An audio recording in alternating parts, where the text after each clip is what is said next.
खबर पंजाब के पठानकोट से मिल रही है, जहां पर एयरफोर्स के अपाचे हेलीकॉप्टर की इमरजेंसी लैंडिंग करवाई गई है। हेलीकॉप्टर ने पठानकोट एयरबेस से उड़ान भरी थी। जैसे ही वह हलेड़ा गांव के पास पहुंचा तो तकनीकी खामी आ गई और इसके बाद पायलट ने उसे खेत में लैंड करा दिया। सूचना मिलते ही सेना और पुलिस के अधिकारी मौके पर पहुंचे। हालांकि किसी भी तरह के नुकसान की खबर नहीं मिली है। हेलीकॉप्टर में सवार जवान सुरक्षित हैं। सेना ने आसपास का एरिया पूरी तरह से सील कर दिया है। तो पठानकोट में सेना के अपाचे हेलीकॉप्टर की इमरजेंसी लैंडिंग कराई गई। एक खेत में ये इमरजेंसी लैंडिंग कराई गई और अब सेना की ओर से आसपास का जो पूरा एरिया है उसे सील कर दिया गया है।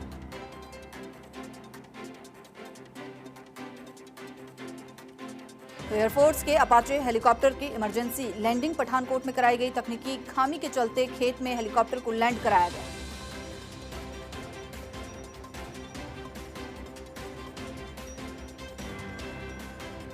तकनीकी खामी के चलते खेत में हेलीकॉप्टर को लैंड कराया गया।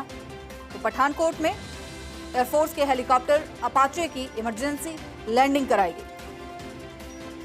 तस्वीरें आप देख सकते हैं। खेत के आसपास का जो एरिया है अब वो सेना की तरफ से पूरी तरह से सील कर दिया गया है। कुछ ही देर में जांच की जाएगी कि तकनीकी खामी क्या है, उसे दुरुस्त किया जाएगा।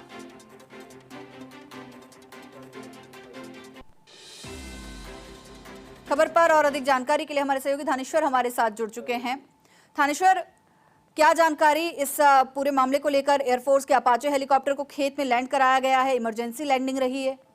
देखिए, पठानकोट के गांव के अंदर अपाची एयरफोर्स का जो हेलीकॉप्टर है उसकी इमरजेंसी लैंडिंग हुई है। एयरफोर्स के इंजीनियर हैं वो वहां पहुंच चुके हैं। वो जांच कर रहे हैं कि आखिर क्या फॉल्ट आ गया जिसकी वजह से पायलट को यहाँ इमरजेंसी लैंडिंग करनी पड़ी है। जैसे ही खेतों में इसकी लैंडिंग हुई उसी समय आसपास के लोग सारे इकट्ठा हो गए और ये देखने का प्रयास करने लगे कोई मिस हैपनिंग तो नहीं है। लेकिन नियामत यह रही कि किसी तरह की भी मिस हैपनिंग नहीं है।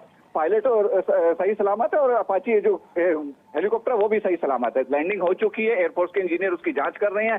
जांच के बाद ही ऑफिशियल स्टेटमेंट जारी होगा कि आखिर ये लैंडिंग क्यों की गई, क्योंकि जब से अहमदाबाद कांड हुआ उसके बाद से जैसे ही कोई हेलीकॉप्टर की हवाई जहाज की इमरजेंसी लैंडिंग होती है तो आस पड़ोस के लोगों के साथ साथ प्रशासन में भी काफी चिंता बढ़ जाती है। प्रशासनिक अधिकारी जो थे सिविल के वो भी वहां पहुंच चुके हैं। वो भी सारी जांच कर रहे हैं कि आखिर लैंडिंग क्यों की गई, क्या रीजन थे। अभी जांच के बाद ही ऑफिशियल जानकारी स्टेटमेंट आ पाएगी। जी शुक्रिया थानेश्वर इस पूरी जानकारी के लिए।